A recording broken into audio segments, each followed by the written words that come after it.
Jai Hind. In this lecture, we will solve the numericals which are based on special case of Routh-Hurwitz criteria. Previous lecture में हमने RH criteria का normal case discuss किया था। Normal case में क्या होता था कि राउथ एरे में जो फर्स्ट कॉलम होता था, फर्स्ट कॉलम में कोई भी जीरो एलिमेंट प्रेजेंट नहीं होता था, मतलब सारे के सारे जो एलिमेंट्स होते थे वो नॉन जीरो होते थे। Now there are two special case in Routh Hurwitz criteria. जो फर्स्ट स्पेशल केस होता है उसमें क्या होता है, if the first element in any row of Routh array is zero while the rest of row has at least one non-zero term। अब राउथ array में different रोज बनती हैं। इस स्पेशल केस में क्या है, अगर किसी रो का फर्स्ट एलिमेंट जीरो बन जाता है और जो रिमेनिंग रो है, रिमेनिंग रो में कम से कम एक नॉन जीरो एलिमेंट प्रेजेंट होना चाहिए, तो उस तरह के क्वेश्चंस को किस तरह से सोल्व करते हैं उसको हम इस लेक्चर में देखेंगे। तो simply first element in any row is zero और रेस्ट रो में कम से कम एक नॉन जीरो एलिमेंट प्रेजेंट होना चाहिए। एटलीस्ट मतलब कम से कम एक या एक से ज्यादा भी हो सकता है। I have given this characteristic equation. The characteristic equation of a closed loop system is given by this one. This is polynomial. जैसे इसको जीरो के बराबर इक्वेट करते हैं, it will act as a characteristic equation. Comment on the stability by using Routh Hurwitz criteria. अब ना this is fifth order polynomial, S की हाईएस्ट पावर है 5। अब मैं राउथ एरे कैसे बनाऊंगा, यहां पर मैं एंट्री करूंगा एस की power 5 and this is S की पावर 4। अब एस की पावर 5 इस रो के लिए वैल्यूज लिखेंगे। यहां पर एस की कौन सी पावर लेनी है, जो है odd, that is this one, this one, this one. जो एस की ओड पावर्स हैं उनके कोफिशिएंट लिखने हैं। एस की पावर 5 इसका कोफिशिएंट है 1, एस की पावर 3 इसका कोफिशिएंट है 2, एस की पावर 0 इसका कोफिशिएंट है 3। इसी तरह से एस की पावर 4 इस रो के लिए वैल्यू लिखेंगे। यहाँ पर कौन से एस के कोफिशिएंट लेंगे, जहाँ पर एस की पावर है even, that is this one s की पावर 2, और इसके लिए एस की पावर है 0, 0 होता है इवन नंबर। एस की पावर 4 इसका कोफिशिएंट है 1, एस की पावर 2 इसका कोफिशिएंट है 2, एस की पावर 0 इसका कोफिशिएंट है 50। अब एस की पावर 3 इस रो के लिए वैल्यू कैलकुलेट करेंगे। ये वैल्यू किस तरह से कैलकुलेट करते हैं, 1 को 2 के साथ मल्टीप्लाई करते हैं, 1 इंटू 2 माइनस इस 1 को 2 के साथ मल्टीप्लाई करेंगे अपॉन इस 1 से डिवाइड करेंगे।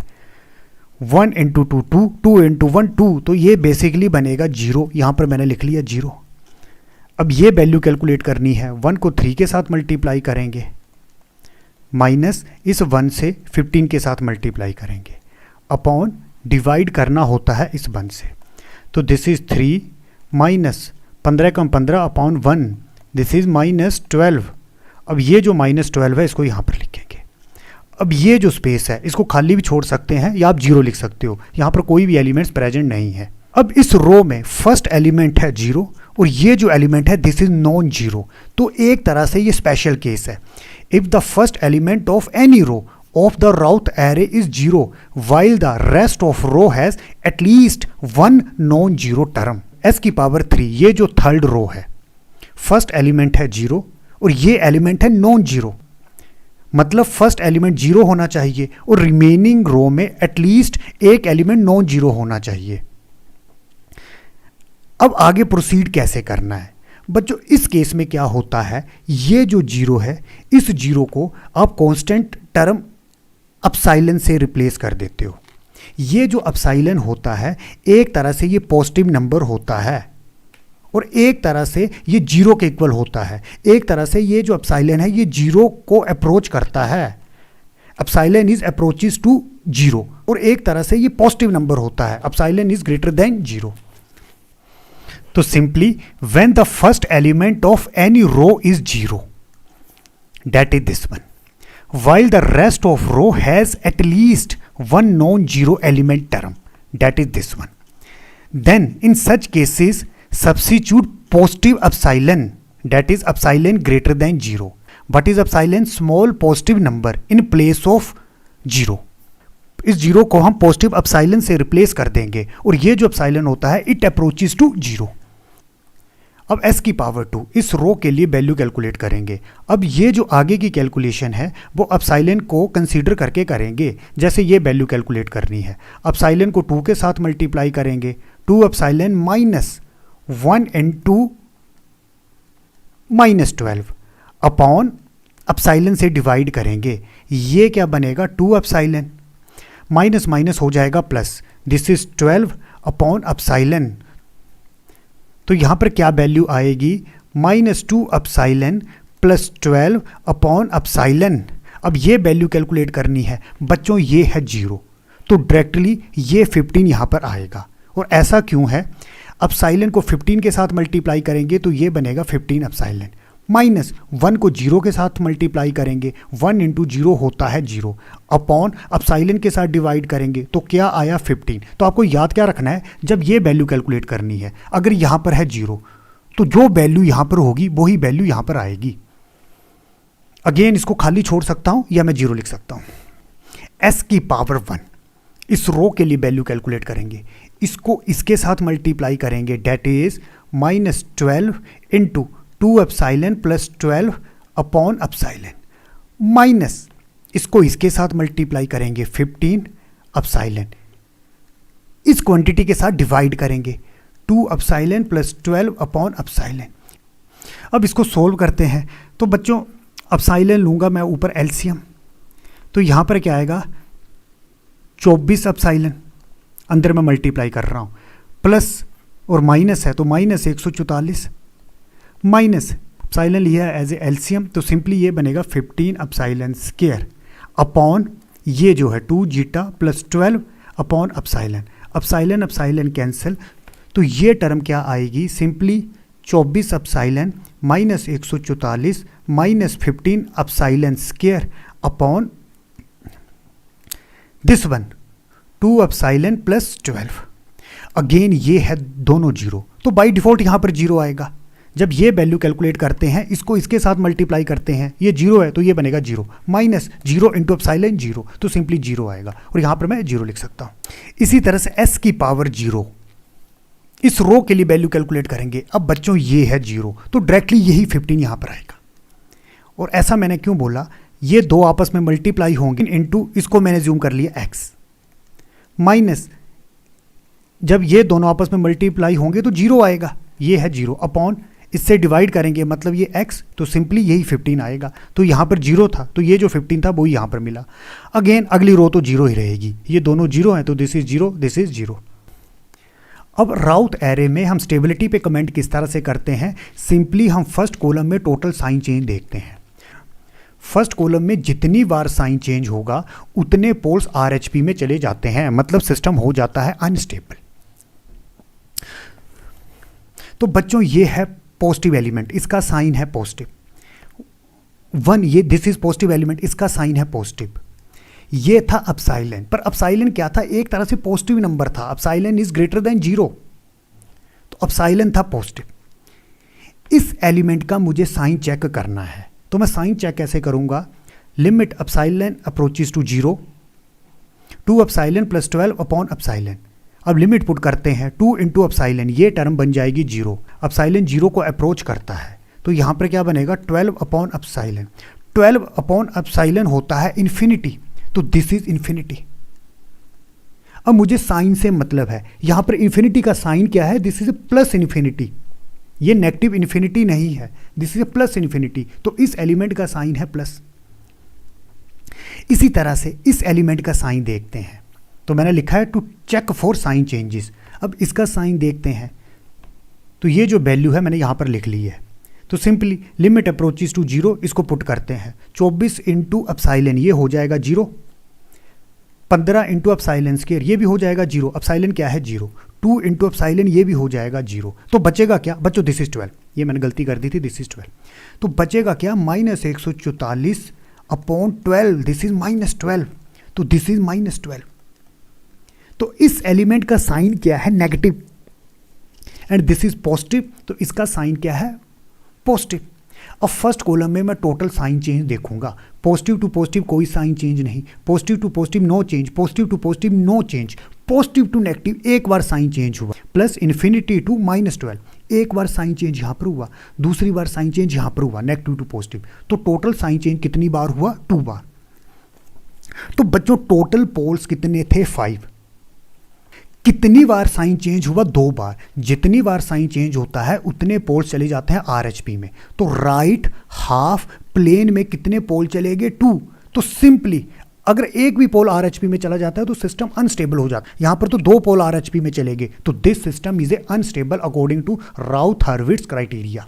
अब 5 में से 2 पोल चले गए RHP में, अब बाकी 3 कहाँ गए होंगे? बच्चों इस स्पेशल केस में भी इमेजिनरी एक्सिस या फिर ओरिजिन में कोई भी पोल नहीं जाता, तो बाय डिफॉल्ट रिमेनिंग पोल कहाँ पर गए होंगे? LHP में। तो आपको याद क्या रखना है? ये जो स्पेशल केस है, और ये कौन सा स्पेशल केस था जिसमें किसी रो का फर्स्ट एलिमेंट 0 होता है और रिमेनिंग रो में कम से कम एक नॉन जीरो एलिमेंट हो। उस केस में भी कोई भी पोल इमेजिनरी एक्सिस या फिर ओरिजिन में नहीं जाता। अब बच्चों आप पूछोगे तो ऐसा कौन सा केस होता है जिस केस में जो रूट्स हैं वो इमेजिनरी एक्सिस या फिर ओरिजिन में चले जाएं? अगर राउथ एरे की कोई रो कंप्लीट 0 बन जाए, फॉर एग्जांपल ये थी s की पावर 3, इसका फर्स्ट एलिमेंट 0 था, अगर ये भी 0 बन जाता तो ये सारी की सारी रो बन जानी थी 0। अगर किसी राउथ एरे की कोई रो कंप्लीट 0 बन जाए तो उस केस में जो कुछ रूट्स होते हैं वो ओरिजिन के सिमेट्रिक होते हैं, और उस टाइम पे पॉसिबिलिटी होती है कि कुछ रूट्स इमेजिनरी एक्सिस में चले जाएं। पर ये जो स्पेशल केस था, इस स्पेशल केस में कंप्लीट रो 0 नहीं बनती, तो बाय डिफॉल्ट कोई भी रूट्स इमेजिनरी एक्सिस या फिर ओरिजिन में नहीं जाएगा, रूट्स LHP में रहेंगे या फिर RHP पे रहेंगे। एक और बात, इस तरह के स्पेशल केस में जहां पर हम अपसाइलन यूज़ करते हैं, और अपसाइलन कब यूज़ करते हैं? जब किसी रो का फर्स्ट एलिमेंट 0 बनता है और रिमेनिंग एलिमेंट नॉन जीरो होते हैं। उस केस में जो सिस्टम होता है मैक्सिमम टाइम वो अनस्टेबल ही होता है, मतलब फर्स्ट कॉलम में हमेशा साइन चेंज होगा। मैंने आज तक ऐसा कोई भी क्वेश्चन नहीं देखा है जिसमें अपसाइलन यूज़ होता है और साइन चेंज ना हो। तो बच्चों आप इस तरह से याद रख सकते हो, जहाँ पर अपसाइलन यूज़ होता है वो सिस्टम हमेशा अनस्टेबल ही होते हैं। बस आपको यही देखना होता है कि कितनी बार साइन चेंज हुआ और कितने पोल RHP में चले गए। तो सिंपली इस स्पेशल केस में आपको ये स्टेप याद रखने हैं। When the first element of any row is 0 while the rest of row has at least one non-zero term, then in such cases substitute plus epsilon, that is small positive number, in place of 0. Evaluate the rest of route array in term of epsilon. और बाद में आप stability पे comment कैसे करोगे? आपको simply first column में total sign change देखना है।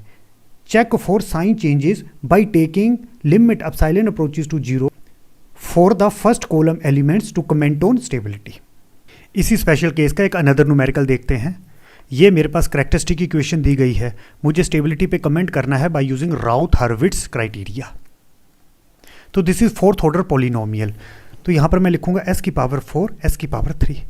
s की पावर 4 इस रो के लिए कौन सी वैल्यू लिखेंगे? यहाँ से स्टार्ट करना है, इसको स्किप कर देना है, इसको कंसीडर करना है, इसको स्किप करना है, इसको कंसीडर करना है। s की पावर 4 इसका कोफिशिएंट है 3, इसका कोफिशिएंट है 3, और s की पावर 0 इसका कोफिशिएंट है 2, अगेन s की पावर 3, मतलब s की ओड पावर के कोफिशिएंट लेने हैं। तो सिंपली s की पावर 3 इसका कोफिशिएंट है 1, s की पावर 1 इसका कोफिशिएंट है 1, आगे कुछ भी नहीं है तो सिंपली यहां पर लिख लिया 0। अगेन s की पावर 2 इस रो के लिए वैल्यू कैलकुलेट करेंगे, 1 into 3 that is 3 minus 3 into 1 3 upon ये जो 1 है तो ये बनेगा 0। अगेन ये वैल्यू कैलकुलेट करनी है। अब बच्चों ये है 0 तो डायरेक्टली यही 2 मुझे यहाँ पर मिलेगा, इसको मैं 0 लिख सकता हूँ। Now this is special case. अगर s की पावर 2 ये सेकंड रो को मैं देखता हूँ, फर्स्ट एलिमेंट है 0 और इसी रो में ये जो रिमेनिंग एलिमेंट है दिस इज नॉन जीरो, तो सिंपली इस 0 को मैं किससे रिप्लेस करूँगा? आपको पता है एप्सिलॉन से, और ये एप्सिलॉन क्या है? एक तरह से पॉजिटिव नंबर, और ये एप्सिलॉन अप्रोचेस करता है 0 को। अब आगे की कैलकुलेशन एप्सिलॉन को कंसीडर करके करनी है। अब यहाँ पर कैलकुलेट करूँगा s की पावर 1, तो simply epsilon into 1 epsilon minus 2 into 1 this is 2 upon इस एप्सिलॉन से डिवाइड करेंगे। ये वैल्यू कैलकुलेट करनी है, ये है दोनों 0, तो बाय डिफॉल्ट यहाँ पर 0 वैल्यू आएगी, इसको मैं 0 लिख सकता हूँ। अब s की पावर 0 ये वैल्यू कैलकुलेट करनी है। अब ये है 0, तो बाय डिफ़ॉल्ट यही 2 मिलेगा। और ऐसा क्यों मिलेगा, इन दोनों को आपस में मल्टीप्लाई करना है, माइनस एप्सिलॉन इंटू 0, ये 0 बन जाएगा और फिर इस क्वांटिटी से डिवाइड करेंगे, मतलब 2 मिलेगा। अगेन ये दोनों 0 हैं, this is 0 and this is 0। By default जो लास्ट रो है s की पावर 0, फर्स्ट एलिमेंट को छोड़ के जो लास्ट की टर्म्स है वो 0 ही रहती हैं। अब मुझे इसका साइन देखना है कि ये पॉजिटिव है कि नेगेटिव, तो वो कैसे देखते हैं आपको पता है, epsilon -2 upon epsilon limit epsilon approaches to 0। तो बच्चों ये बन जाएगा 0, -2 अपॉन एप्सिलॉन, ये बनेगा माइनस इन्फिनिटी। तो ये वैल्यू क्या आई, -इन्फिनिटी। अब मैं स्टेबिलिटी पे कमेंट कैसे कर सकता हूँ, मुझे फर्स्ट कॉलम में टोटल साइन चेंज देखना है। अब फर्स्ट कॉलम में ये जो एलिमेंट है दिस इज पॉजिटिव, इसी तरह से 1 is positive, epsilon is a positive number, epsilon is greater than 0, this is positive. यहाँ पर मिला -इन्फिनिटी मतलब negative sign, this is positive number. अब मैं फर्स्ट कॉलम में टोटल साइन चेंज देखूंगा, positive to positive same, positive to positive same, positive to negative, एक बार साइन चेंज यहाँ पर हुआ एप्सिलॉन टू -इन्फिनिटी, दूसरी बार साइन चेंज यहाँ पर हुआ नेगेटिव टू पॉजिटिव, -2 +2, तो टोटल 2 बार साइन चेंज हुआ। अब फर्स्ट रो में टोटल 2 बार साइन चेंज हुआ, जितनी बार साइन चेंज होता है उतने पोल चले गए RHP में, तो टोटल पोल्स थे 4, टोटल साइन चेंज 2 बार हुआ, तो RHP में कितने पोल चले गए, 2। एक बात तो कंफर्म होगी, ये सिस्टम है अनस्टेबल, बिकॉज 2 पोल RHP में चले गए, राइट हाफ प्लेन में, और बाकी पोल कहां पर रहेंगे, वो LHP में रहेंगे। ऑलरेडी मैं क्लियर कर चुका हूं कि इस स्पेशल केस में कोई भी पोल इमेजिनरी एक्सिस या फिर ओरिजिन में नहीं जाता। इमेजिनरी एक्सिस में जाने की पॉसिबिलिटी कब होती है, जब कोई रो कंप्लीट 0 बन जाती है। अब इस स्पेशल केस का लास्ट क्वेश्चन करते हैं। ये एक तरह से कैरेक्टरिस्टिक इक्वेशन दी गई है, मुझे स्टेबिलिटी पे कमेंट करना है। तो this is 5th order polynomial. तो मैं किस तरह से यहाँ पर टेबल बनाऊंगा, मैं इस तरह से लिखूंगा s की पावर 5, s की पावर 4, s की पावर 5। इस रो में कौन सी वैल्यू लिखनी है, मुझे वो कोएफिशिएंट कंसीडर करने हैं जहाँ पर s की पावर है odd, that is this one, this one, this one, s की पावर 1, 1, 1, 3, s की पावर 4। इस रो के लिए वैल्यू लिखेंगे तो सिंपली जो रिमेनिंग कोएफिशिएंट बच गए जहाँ पर s की पावर है इवन, वो यहाँ पर लिखेंगे, this is 2, 2 and 10।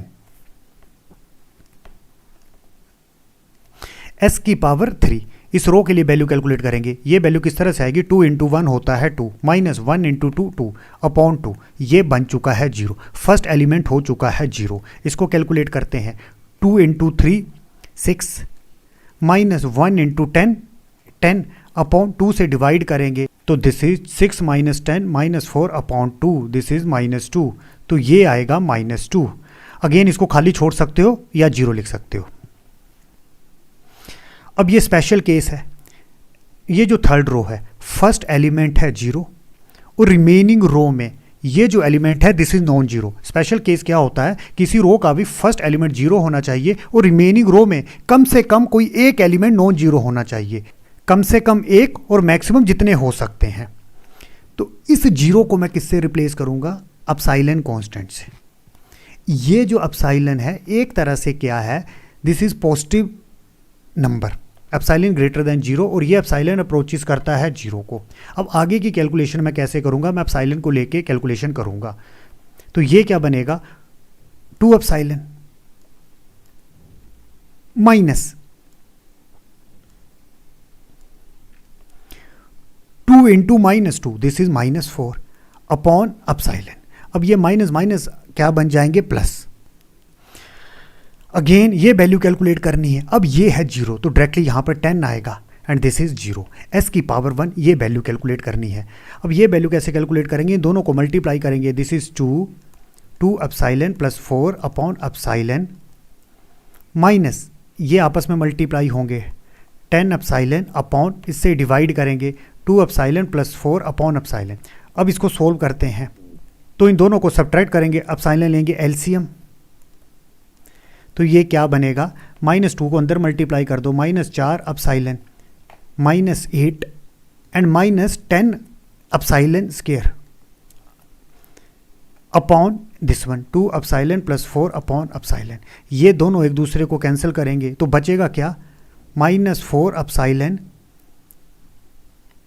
-8 -10 epsilon square upon this one 2 epsilon plus 4। अब ये वैल्यू कैलकुलेट करनी है, ये दोनों है 0 तो ये आएगा 0। अगेन यहां पर मैं 0 लिख सकता हूं। अगेन s की पावर 0, इस रो के लिए वैल्यू कैलकुलेट करेंगे। अब ये है 0 तो डायरेक्टली ये 10 यहां पर आ जाएगा, दिस इज 0 दिस इज 0। अब ये जो एलिमेंट्स हैं इनके मुझे साइन कैलकुलेट करने हैं। सिंपली साइन चेंज मैं कैसे चेक करूंगा, लिमिट एप्सिलॉन अप्रोचेस टू 0, तो बच्चों 2 इंटू एप्सिलॉन ये टर्म बन जाएगी 0। एप्सिलॉन क्या है 0, तो बचेगा क्या 4 अपॉन एप्सिलॉन, एप्सिलॉन है 0, 4 अपॉन 0 मतलब इन्फिनिटी,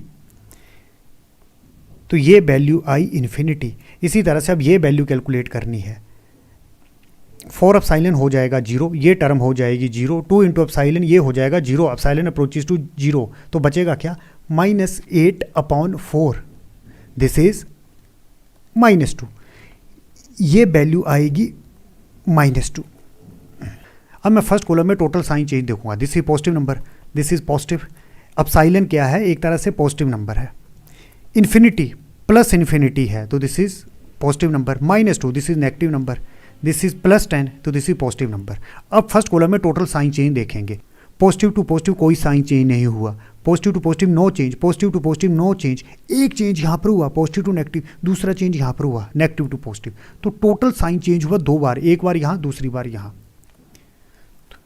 तो अगर फर्स्ट कॉलम में साइन चेंज हो जाता है तो एक बात तो क्लियर होगी कि सिस्टम होगा अनस्टेबल। अब कितनी बार साइन चेंज हुआ 2 बार, तो 2 पोल यहां पर चले गए RHP में, तो टोटल पोल्स थे 5,